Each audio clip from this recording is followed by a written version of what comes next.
எம்ஜிஆரே எடுத்துக்கிட்டாரு. தீய சக்தின்ற வார்த்தை பற்றி பேசுகிறீங்க. எம்ஜிஆர் எங்களுக்கு தான் ஏன் சொந்தம், அண்ணாவும் எங்களுக்கு தான் சொந்தம். நாளைக்கு சொல்லிடுவார் கலைஞர் எங்களுக்கு தான் ஏன் சொந்தம், எல்லாம் பொதுவானவங்க. இன்னும் வேறு யார் பார்க்குறா? காமராஜர் எடுத்துக்கிட்டோம். மூப்பனாரும் எங்களுக்கு தான் ஏன் சொந்தம்.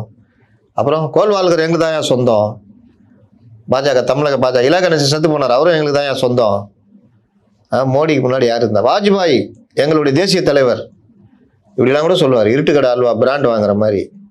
அதனால் இவர்கள் தான் எம்ஜிஆருடைய இதை பேசினா என்ன அப்படின்னா, எம்ஜிஆர் என்ன சொன்னார், ரெட்டைலை ஓட்டு போடுனாரு. எம்ஜிஆர் சொல்லு அதையும் சேர்த்து கேளு. எம்ஜிஆர் ரெட்டைலை ஓட்டு கேட்டார், நீங்கள் ரெட்டைலை ஓட்டு போடுங்க. அப்படி அதான் நடக்க போகுது. எம்ஜிஆர் தூக்கிட்டு கிராமத்துக்கு விஜய் போனார்னா, விஜய் கட்சி ஆரம்பிச்சா எனக்கு ரொம்ப பேருக்கு தெரியாது. எம்ஜிஆர் தூக்கிட்டு போனார்னா பரவாயில்லடா, ரெட்டைலைக்கு நான் சொல்கிறேங்க, இது நடக்குங்க.